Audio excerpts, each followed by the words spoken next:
راستہ ان لوگوں کا جن پر تو نے انعام کیا من النبیین والصدیقین. تو یہ صحابہ کی جماعت ہے. کون ہے؟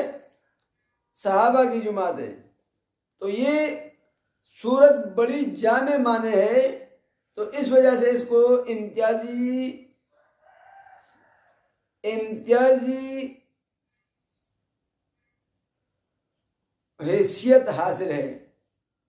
تو اللہ تبارک و تعالی ہمیں توفیق عطا فرمائے کہ اس سورت کو اچھی طرح یاد کر لیں، اور نماز میں جب پڑھیں تو ہر ایک لفظ پر ہم غور کریں کہ یہ کس پر رد ہے اور معنی اس کا کیا ہے، اس کا مطلب کیا ہے.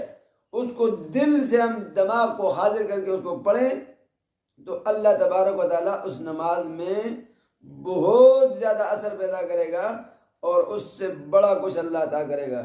وآخر دعوانا الحمدللہ رب العالمین.